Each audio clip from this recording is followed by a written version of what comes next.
Hello, everyone. My name is Michael Carpedian. I'm from earthday.org.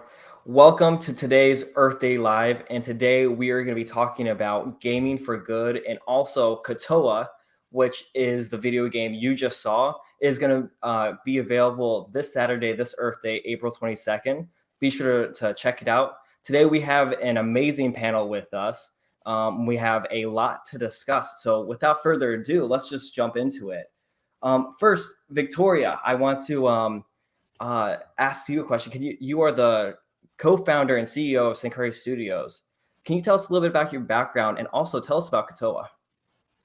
Yes. So my background has been in the creative industries forever, but the idea for this game came about was 16 years ago because we were looking at the gaming market and seeing all these beautiful games, but there was really no tangible outcome ever when you were playing a game.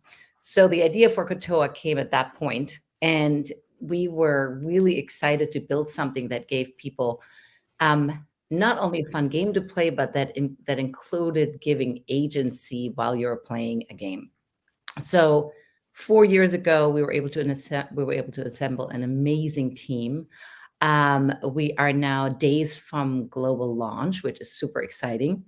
And Katoa itself really is this game. It's a mobile gaming platform. We're starting with Oceans. And you play this game, you're restoring habitats, and Christian will be talking more about this. But while you're playing the game, you actually earn impact points. We bring underwriting dollars to the table, and you as a player spend time, learn, enjoy, have fun, but then you end up making real dollars for the incredible solutions that we're featuring in the game. And then you as the player donate the money to the solution. So really giving you impact and agency. Yeah, that's awesome. And I've gotten to play the game a little bit before launch, and it is a ton of fun. And the greatest part is you get to support nonprofits, and as launch, you get to support Earth Day just for playing the game, which I think is awesome. Christian, can you talk a little bit about the gameplay for Katoa?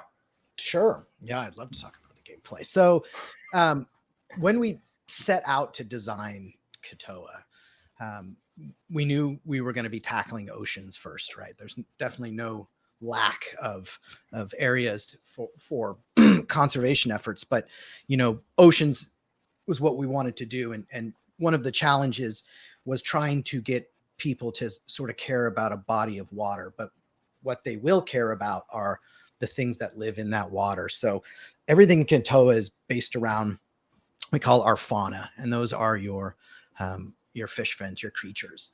And they are driven by a very in-depth AI system. So they're hyper aware of everything that's going on in their, what's called the haven, your game space, a safe haven for all life.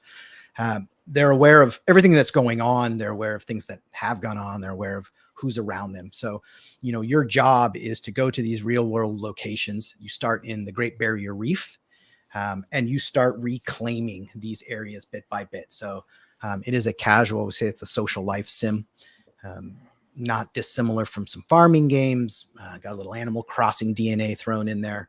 But the idea is that you are trying to reclaim these areas from the toxic blight. And the blight is our personification of pollution mixed in with humanity's greed and selfishness. And they take the form of these little purpley little monsters. We've got riffraff, which are literally plastic bags with these goop inside and an eyeball.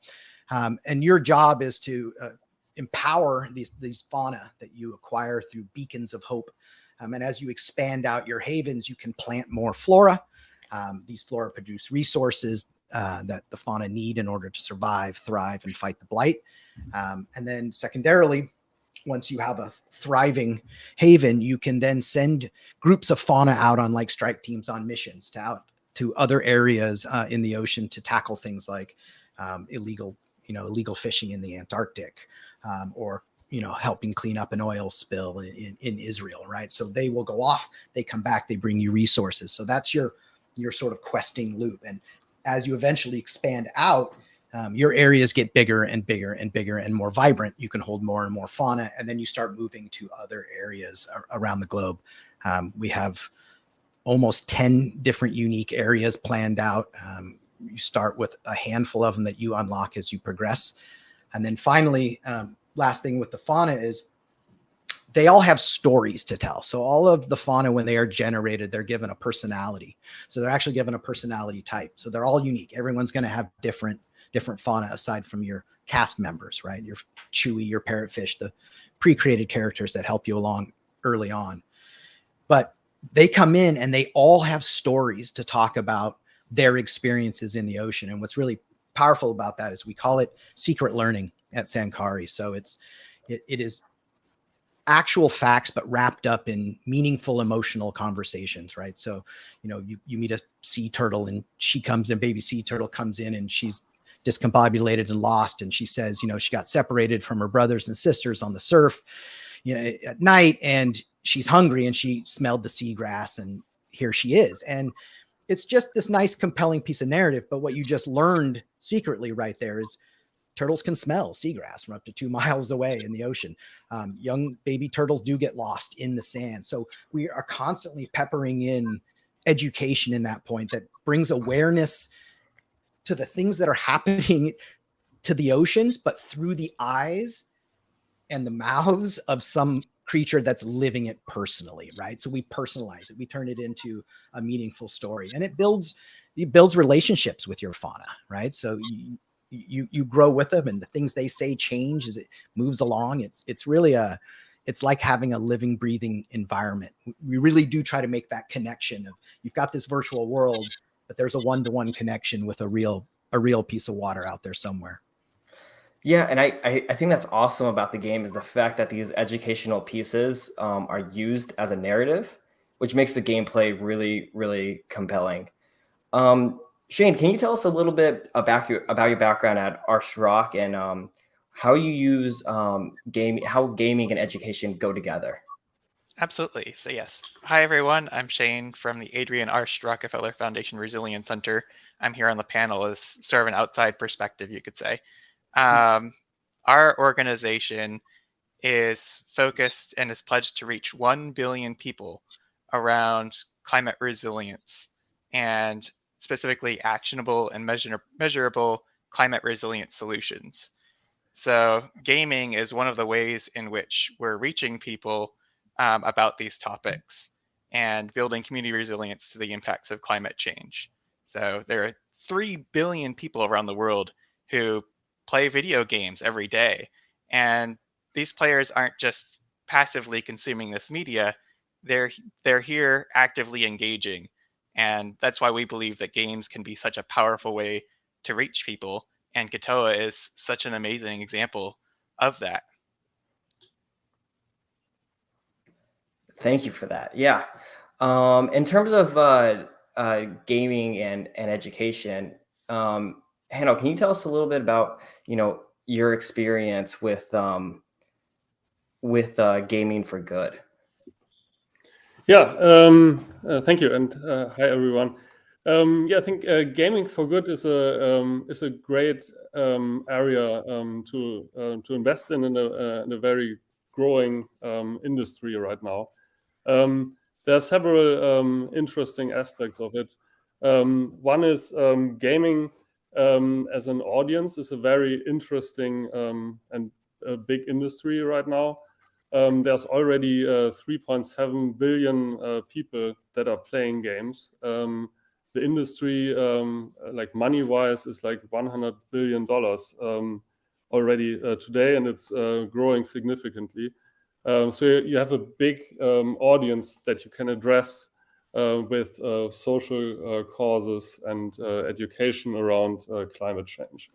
The other interesting piece is that this is not just a big audience, it's also an audience that is highly engaged. Yeah, if you look at the time that people spend in games, they are spending around 3.5 hours per day in a game. Yeah? And they like to interact with other players. They like to discuss social causes in those games. there's a recent study that says that 3 in 4 gamers have an interest in fighting climate change. Yeah, and it's important to them. So it's not just that this is a huge industry, that it's people that are spending lots of time in those games, but they are also highly interested in climate change. And then if you look at the financial returns of gaming for good, it's also a very interesting field because you have this highly engaged audience that is willing to spend money in those games that are leading to social good. And that obviously can increase financial returns of those games. And I think lastly, what's interesting is that investors and companies like to be associated with gaming for good because obviously it's a brand reputation element for them to be part of this movement. And it's not just a financial investment for them, it's also a brand investment for them. Yeah, that's awesome. And speaking of like the gaming community as a whole, and it's really interesting to hear how so many are really trying to get involved. Victoria, in terms of Katoa, who is the audience for Katoa? It's interesting. So we did years, well, I would say 1 full year of research alone. And what we realized is, and it comes full circle to what Hannah was saying, gamers in general, first of all, the world in general is hungry to actually have a say and change the trajectory that we're going down. You know, you look at what we realized is in our research alone, we got to about 87% of the population worldwide has eco-anxiety. So if you take that and then you see how many players are out there and you calculate from there, that is a huge amount of people that are, they have eco-anxiety, but they also really want to do something about it. So when you're thinking about our target market, initially we were thinking, how do we package that into a certain age range? But we realized it is literally starting at 6-7 years old. And then when you look in the engagement level going up in age, you're getting up to, we always joke about it, it's 8 to 80, but I would say for us, for Katoa, it would be 8 to 56 years old. Also, interestingly, the majority of mobile gamers are women. That always surprises people. So in that, in that scenario, I would say it really appeals to lots of different age groups and demographics otherwise. But really, we're hitting people who already care about the planet, they care about climate change, and they really want to have a say and do something about it.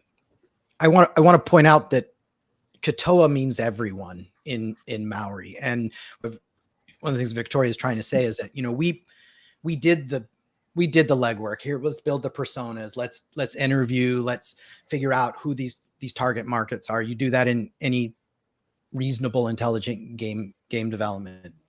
But when your target is everyone, right? One of the things I like to say is we kind of built Katoa like an onion, gameplay like an onion. So the outer level is your very casual layer, and we build deeper and deeper systems for those out there that want a more involved game, right? So we didn't approach it like a traditional free to play game, which, let's be honest, nowadays in the market is a money grab, right? The free to play games are aggressively monetized, and there's a lot of reason why.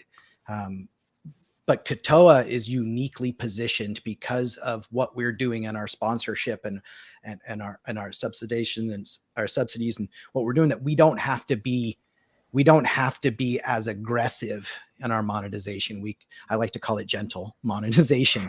And we can be a little broader in our reach for gameplay because we don't have to target such a specific market to maximize our revenue, right? And that really puts us out there, like Victoria's saying, like we say 8 to 85. Like, yeah, we've got some very specific targets within there that we're marketing and developing to. But, if we did our job correctly, anybody can enjoy this game, right? There's something in it for my daughter, and there's something in it for my mother.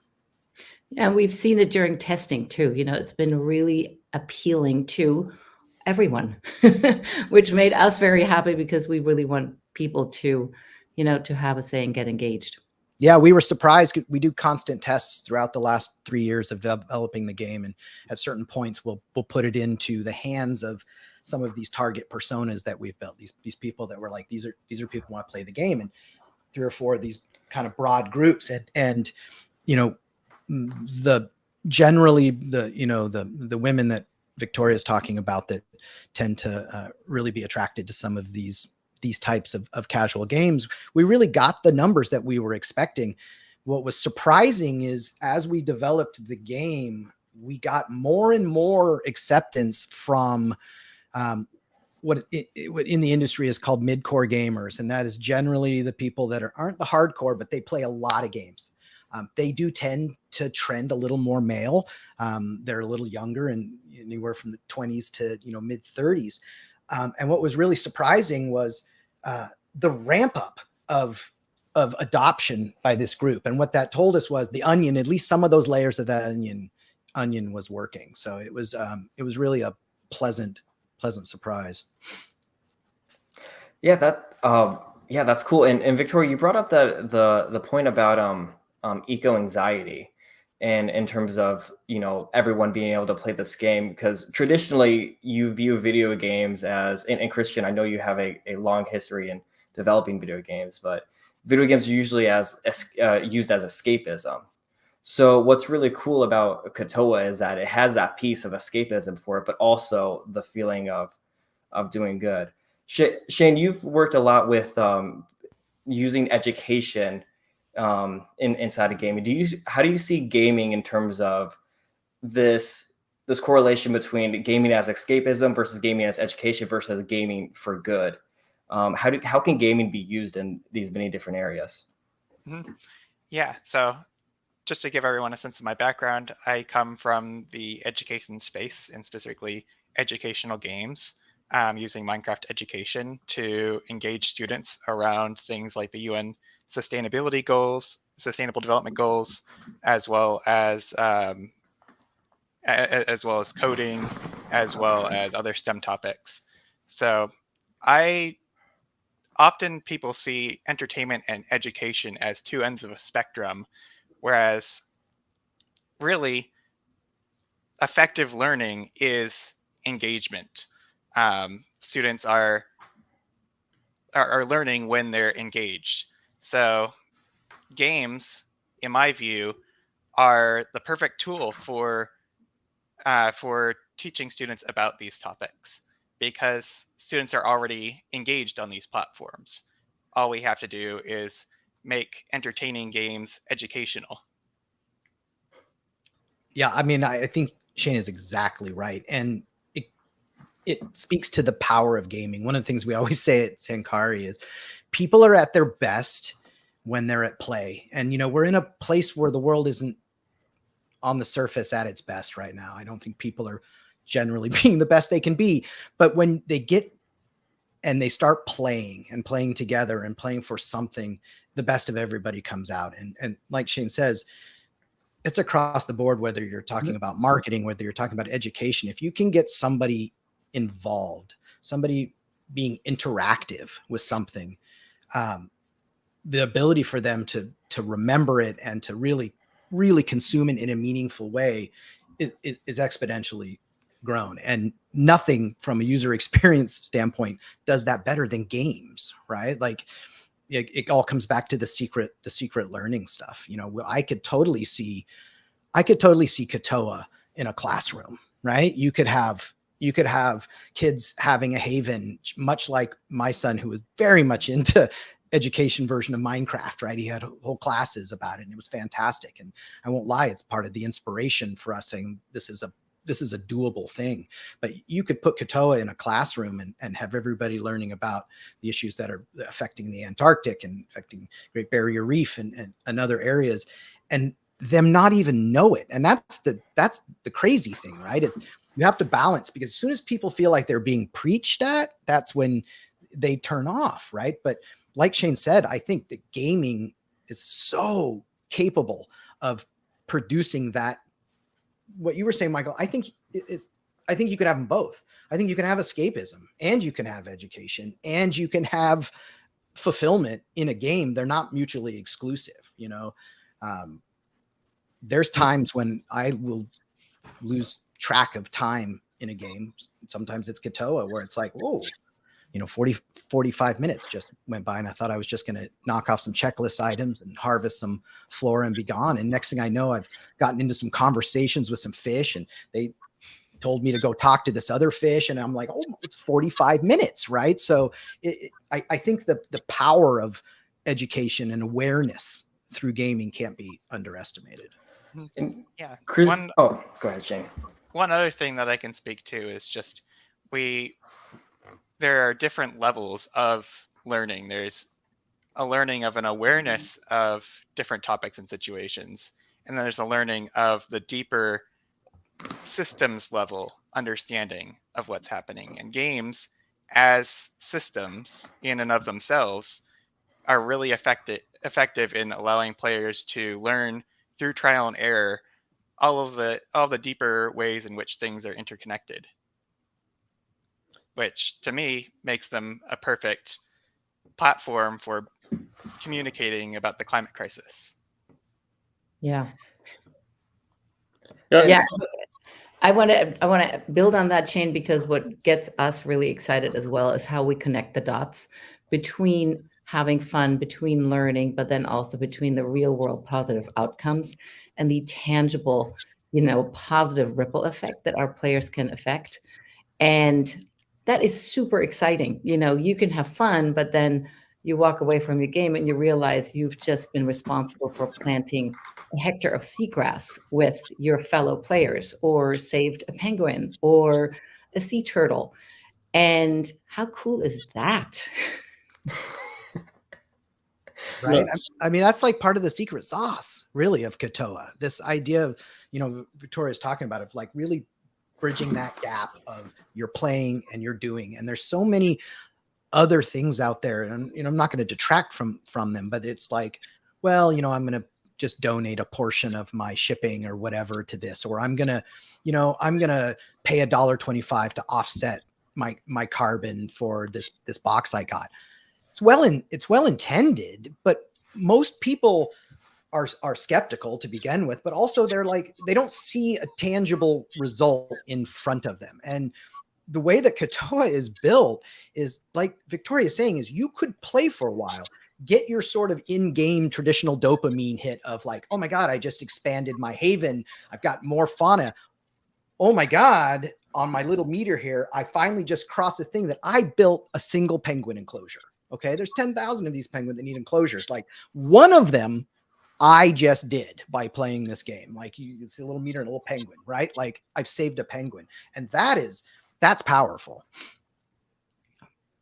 Yeah, and I think what's also interesting is you see the real world impact of what you're doing, but you're also learning about it, right? You're understanding why it's important to have this penguin enclosure, and it's not just doing some like wiring some money somewhere.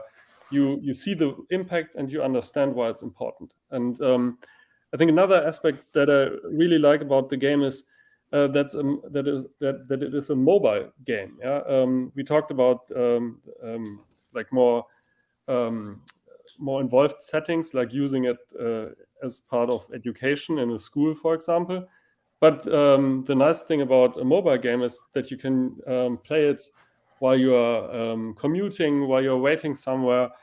So the opportunity to have impact is like immediate, but also it's everywhere. Yeah, you can play the game anytime, and I think that will lead to much more interactions than, for example, playing the game on a laptop or on a PC or Xbox or PlayStation. Yeah, I mean, we actually designed, if you want to get technical, Hano's exactly right, but we actually designed what we call our core loops, our little loops in the game. The main loop can be done in 5 to 8 minutes, right? So, and what you do is you sort of nest these loops. So you can play for 45 minutes, but much like Hano's saying, is we designed this for the fact of like, you're waiting for your latte, you can do some good in that 5 minutes. You can come in and you can check your quests. You can harvest some flora, some resources. You can maybe send off a beacon. So all the like little fun hits we have can be consumed in these small bits. Like we're not asking you to take time out of your day to save the world. We're just finding ways to gamify that time that you already have to spend. And I think that it being a mobile game, like Hano said, that's key to being able to do that. Because we're at the point now where everybody's got one of these, right? In their phone. Everybody. And they're as powerful as a PS3, which is mind-boggling, right? And Christian, was there a lot of debate at the beginning of this project, whether to make it a mobile game or whether to make it something on, say, an Xbox or a PlayStation? Yeah, I mean, less of a debate, more of a conversation. You know, when Victoria and our other partner Rex had started a media company years ago with this idea, mobile wasn't a viable platform at that point. And so it was like, oh, we're going to do this on PC. And it was a great idea, but the cost and the penetration was just, you know, mind-bogglingly. You need $50 million to make that kind of a game. So for us as an initial platform, it was a bit of a no-brainer being on mobile, right? Because when you're trying to do good like this, one of the first things we had to put up on the whiteboard was, how do we get this into the most hands as possible, right? This comes back to what we were talking about. And when you look at platforms, yeah, consoles are everywhere. They still pale in comparison. When you look at, you got to not look at it through the lens of a first world country where everybody's got an Xbox, because there's a lot of people in this world that do not have an Xbox. There's a lot of people in this world that don't even have a Chromebook, right? But a good portion of those people will have a phone, right? And so we see mobile as our entry point into it. We have grand designs. We want Sankari's Studios suite of games for good to be what we call platform agnostic, screen agnostic, right? We're starting with the mobile to build this ecosystem out, build our player base, get people excited about playing for good in a meaningful way, and then we'll expand out. Yeah, and there is such a hunger for doing good, but the tools are missing. And that is exactly what we are very excited about, that we have now designed and are launching. It's a beautiful tool that really gives you access to doing good. And so what is that long-term vision for Sankari Studios? You said there's going to be a suite of games. Anything you can share now? You want me to answer that? We're not going to share what we're going to do, but I can let Victoria sort of talk about the vision for the future. But we do have a couple of titles that are in the secret skunkworks stage right now. Our vision really is, pivoting mobile gaming towards social good. We've built this beautiful impact system.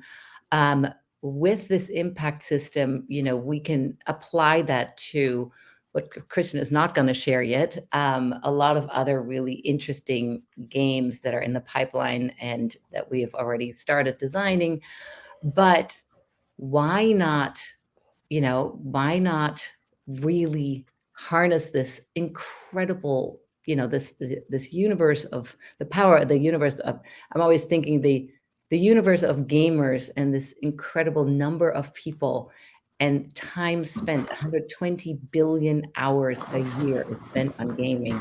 Harness some of that and, really pivoted towards social good in every arena that's out there.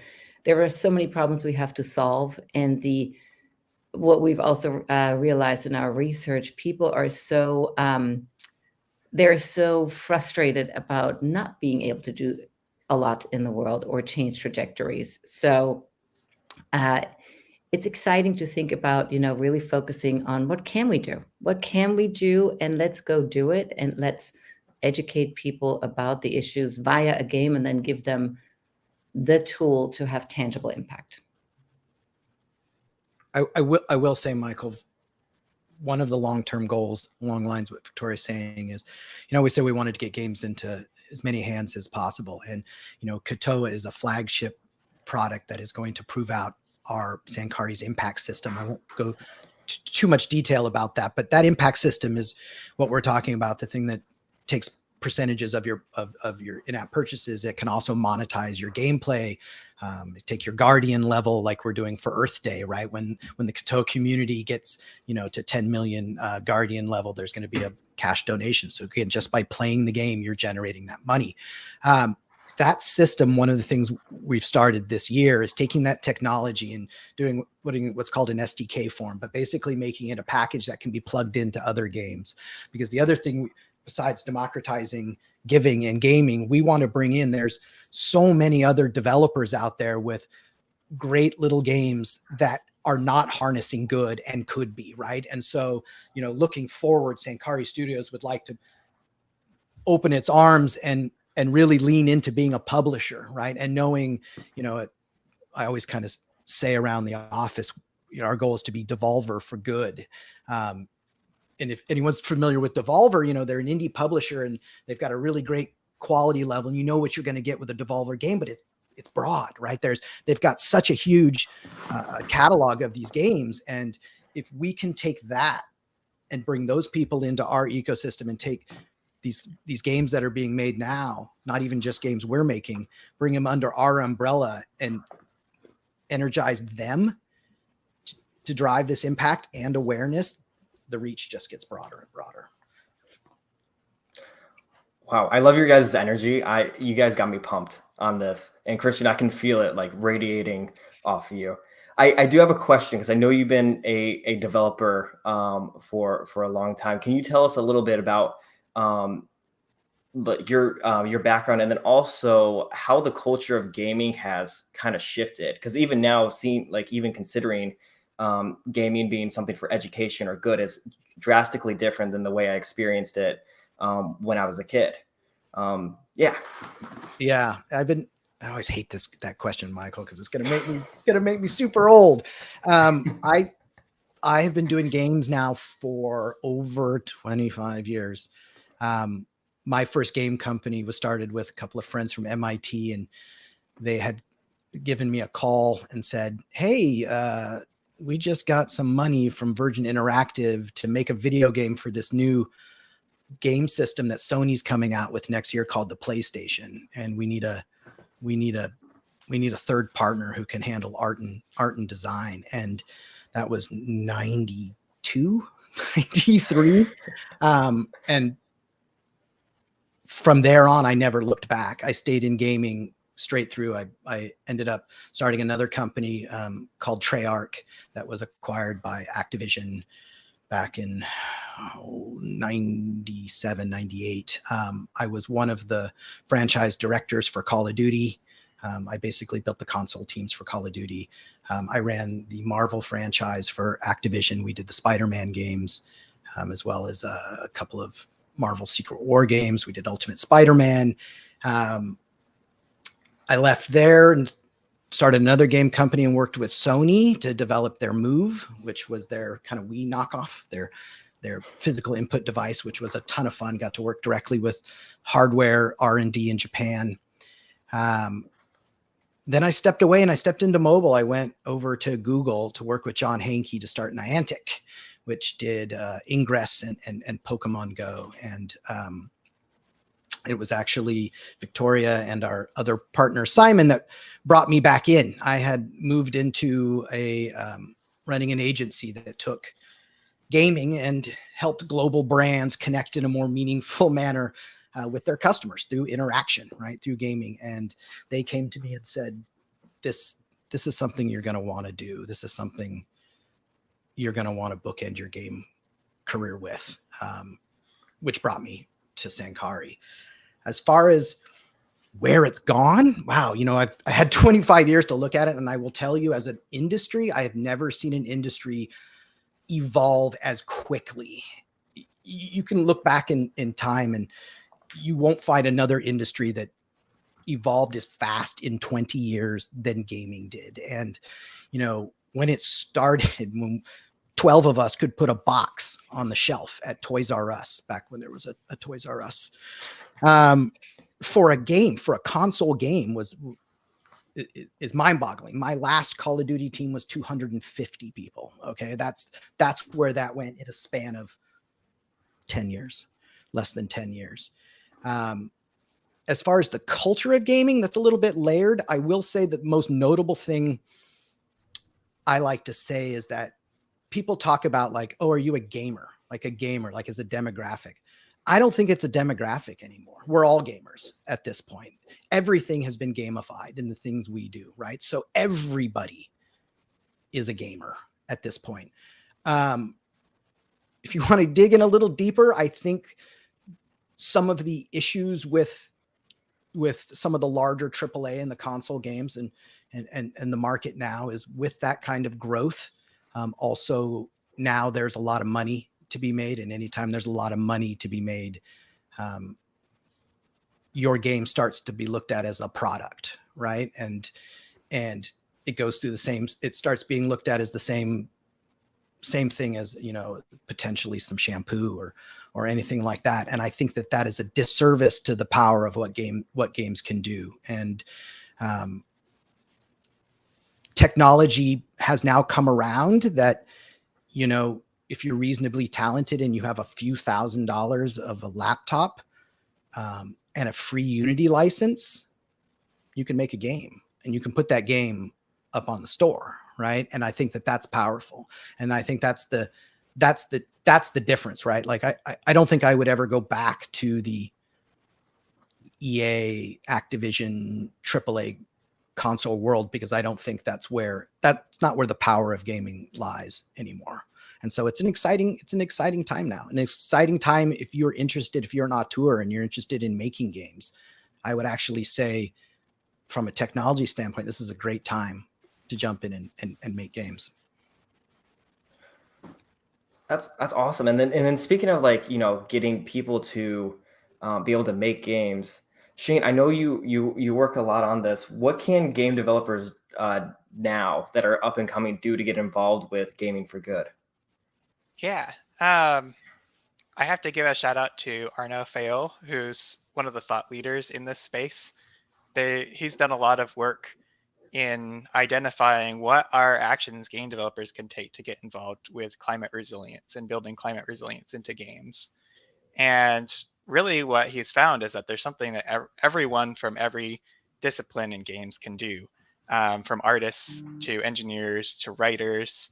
Everyone has an opportunity here to delve into this new design space. So, for instance, artists can address emotional impact, very, very much in line with how Katoa has built emotional impact into its game through all of the named sea creatures. Programmers can work on creating simulation models to help players build a deeper systems level understanding of the climate crisis through playing games. Writers, of course, can work with messaging and behavioral transference. And designers can work on both building that systems understanding as well as expanding the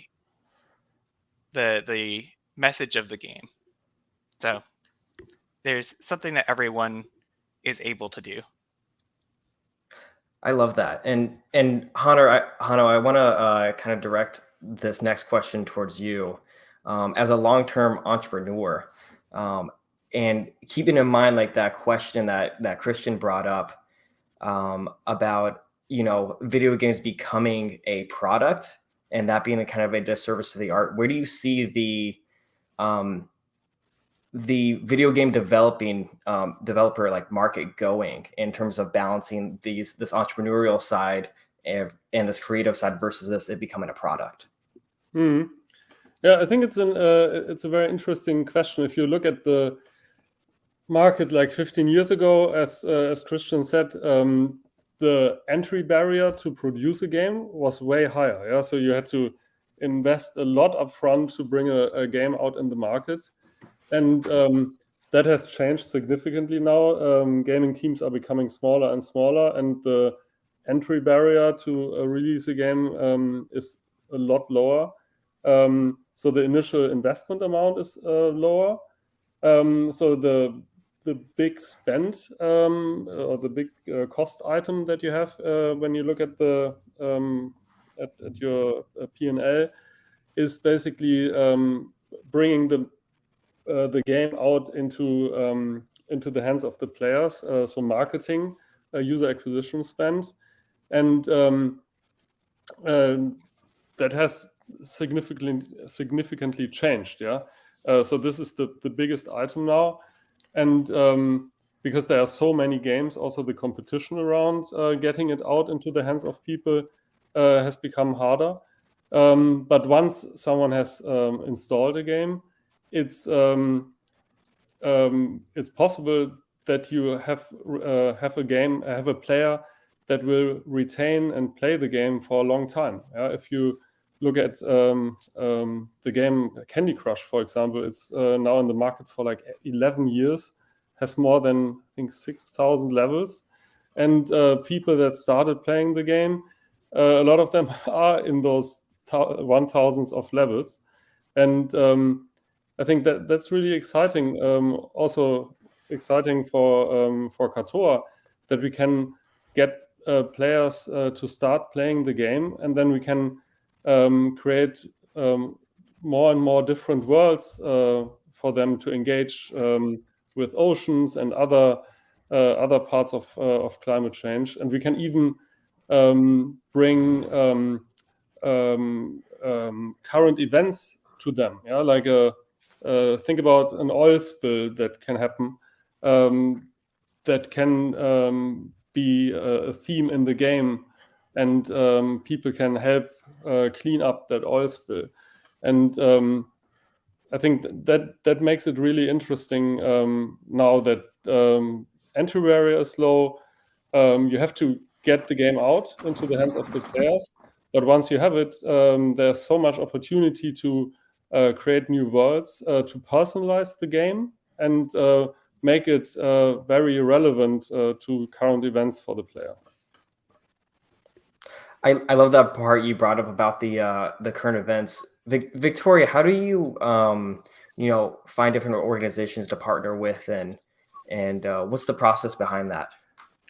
Yeah, we really do broad analysis and look at what are our best, what's the best path for impact in that area. So, for example, the Great Barrier Reef, where we're starting with Katoa, we looked at lots of different organizations. The Great Barrier Reef Foundation, who's our partner there, actually is partnered with over 160 other organizations who are all experts in the field, and in different, capacities and in different topics relating to the Great Barrier Reef.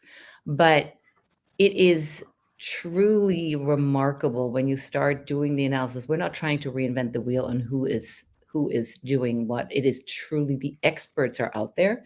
We just need to support them. We need to scale funding everywhere, and the experts in the field. It's remarkable what we have in regards to climate technology and climate mitigation technologies and science. Wow. And in terms of Christian, kind of throwing the ball towards you, in terms of building the worlds around these different areas, what were some of the highs and lows in terms of developing? Well, it's interesting you asked that. It's always, when you start off like we did with this idea that we needed to get this into as many hands as possible, already there's technical constraints as well as design constraints, right? Because if you're not making this game for such a narrow market, then the requirements are quite high. And we fought with this idea that we wanted a game that's fidelity exceeded people's expectations on free to play games. And I think we've definitely achieved that with Katoa. It is a remarkable looking and playing game. And one of the things we get right off the bat is like, wow, the game looks so good. Like, I can't believe this is a mobile game. Because we really wanted that sense of immersion, right? Part of caring about these fauna and caring about this environment is really leaning into making it beautiful, right? And making and really leveraging that escapism, right? We want to, in order to really maximize the good that Katoa can do, we need people to want to be in it, right? We need people that want to stay in this game because it's a pleasant place to be. And so again, one of the challenges was, all right, well, we're trying to solve problems. So the place isn't good. So how do we balance, right? How do we balance getting that feeling that you're doing good and you're reclaiming this environment and cleaning it up without making it look depressing to begin with, right? And that's another, and that carried over this idea of positivity versus, oh man, what a drag. And it's something that Victoria has always been a great standard bearer for, which is like, there's always you need to make people feel good about it. Yeah, things are bad, but they're playing this game because they want to feel good about it. So, the art direction had to be charming. That was one of the things we had. And it's why we steered away from photorealistic. And there was that, you talk about a debate. There was a pretty, I would say, heated, it was a colorful debate with all the stakeholders about, do you do stylized versus this, like, do you want to render these worlds exactly how you're going to see them? And again, we did some market research, but we also found that there's a technical aspect to it, in the sense of, when you create something photorealistic in any digital environment, it can become dated very quickly because the technology curve is so fast, right? Like, what looked really photorealistic a year ago can look, welcome to Uncanny Valley, right? Can look really horrible. But when you have something that's like, we took a lot of reference from Studio Ghibli. When you've got something that is just stylized and charming like that, it can last for a long time. It also appeals to, again, the broader market. So, we basically ended up going with this design because we felt it could deliver the messaging we wanted it to deliver, as well as reaching the audience we needed to deliver. And that then spilled forward into the rest of the design, right? When we're writing the dialogue and we're building out the fauna, right?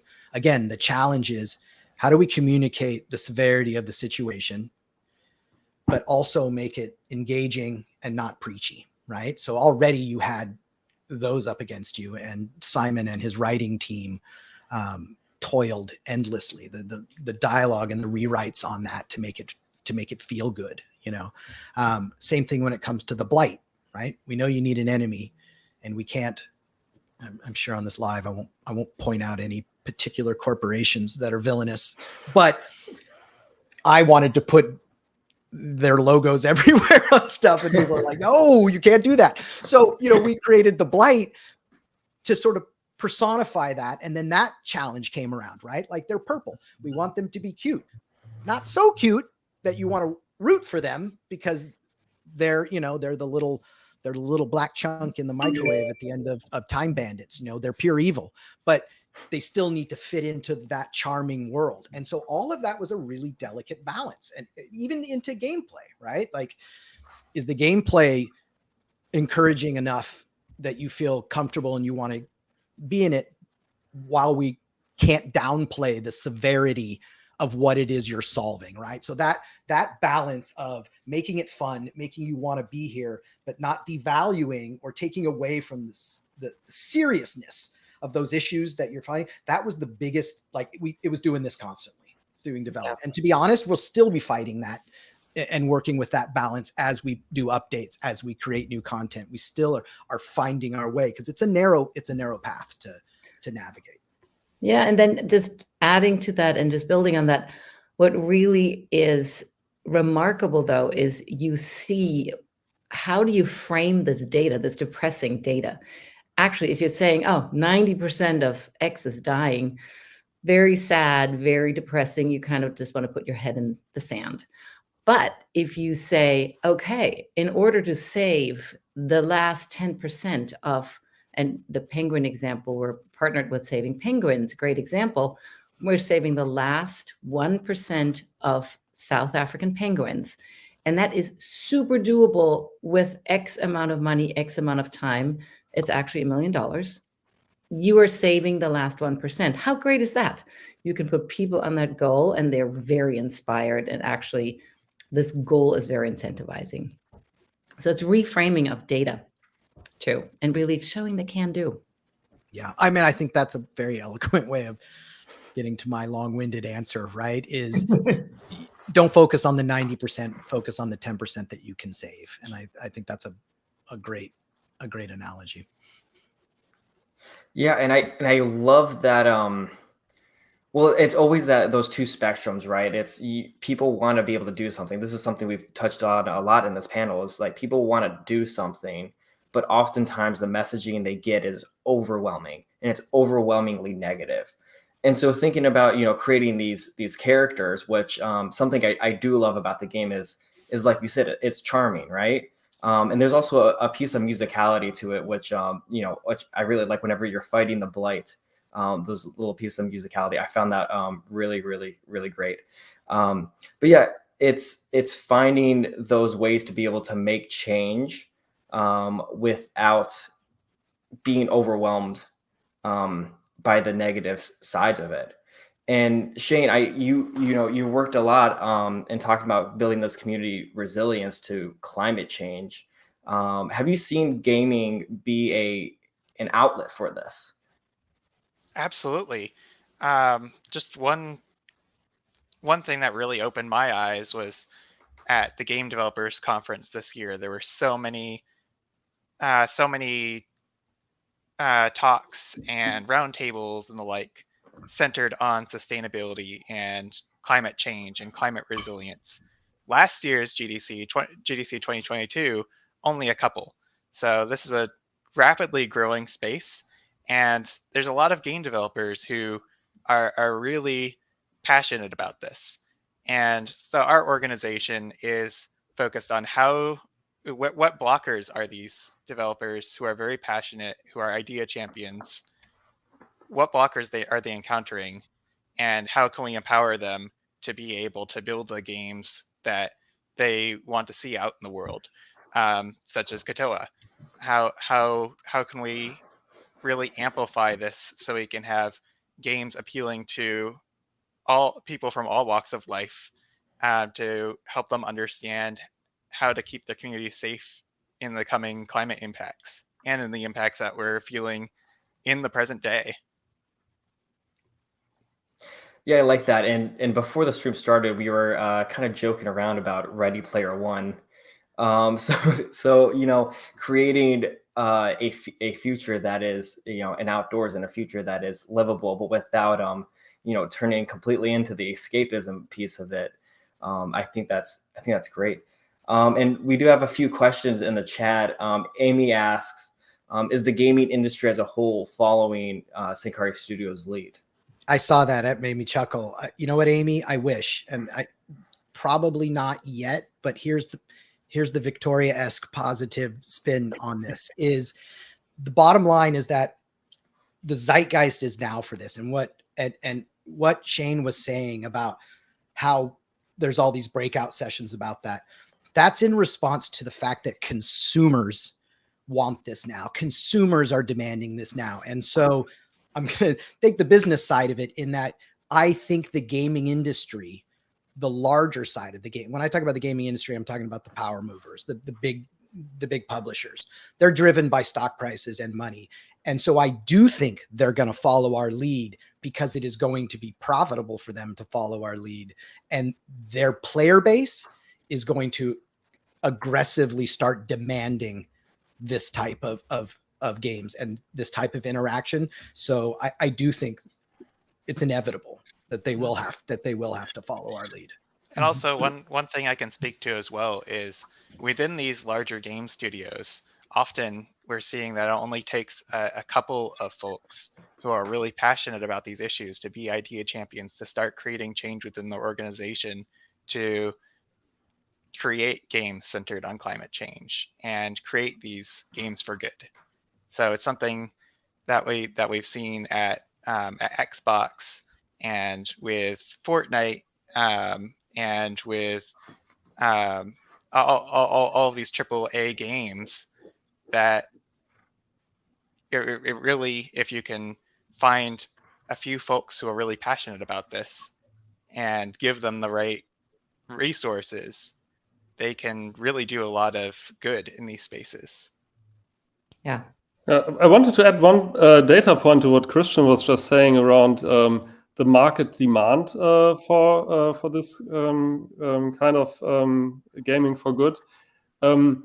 The gaming community itself is over proportionally interested in helping climate change. Yeah, if you look at the data, it says there's 3 out of 4 gamers have a desire to help climate change. In the overall population, it's only 50% of people. Yeah? So I think I totally agree that publishers, gaming publishers, will recognize this demand and hopefully produce more and more games. And I also like the opportunity that Christian described at the beginning of our SDK that we are building to be integrated in other games, to help other games do good on the climate side without creating a totally new game. Mm-hmm. Awesome. And we have another question in the chat. Any plans on partnering with a console or PC release?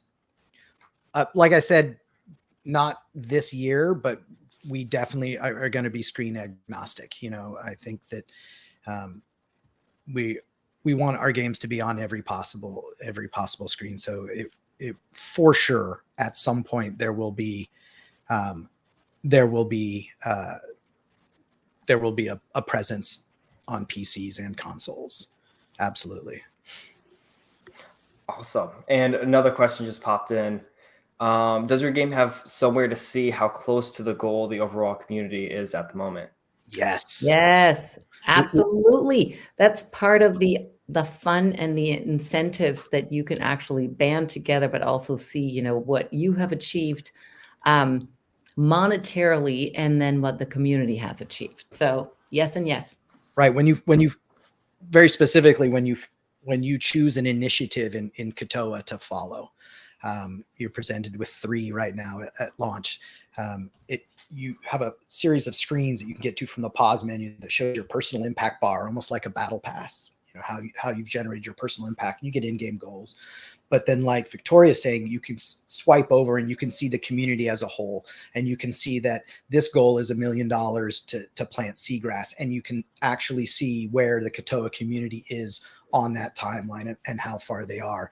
And then coming in an update in May will be leaderboards and clans, which then you can now actually see who's the biggest givers, right? Like who are saving the most penguins, right? Like who are planting the most seagrass. And that again should not be underestimated. The power of competition, right? The power of being able to say like, oh, you've been playing the game, but like how many penguins have you saved? Because I have saved 6 penguins, right? And the result of that competition is good, right? And then players will be able to join clans, right? So maybe there's a group that really is into seagrass and they can put Team Seagrass together, and that group of Katoa players can then track themselves on the leaderboards. And then more importantly, they can share, they can brag that out. Are you even playing Katoa? They can push it out because this is how much seagrass I've planted. This is how many penguins I've saved. So absolutely, that is a big part of the mission here, is that transparency, is showing exactly what it is you've done, you as an individual, and you as, again, Katoa means everyone, right? So we always want to display what the community as a whole is achieving. Yeah, and then adding to that, really also seeing what it looks like in the real world, because we are partnered with these amazing organizations. So you will be able to see what that seagrass planting effort has come to, in the Great Barrier Reef, with live footage, live video footage, but also, really looking at month 1, 6, 12. How fun is that? And you can do it in your Starbucks loop.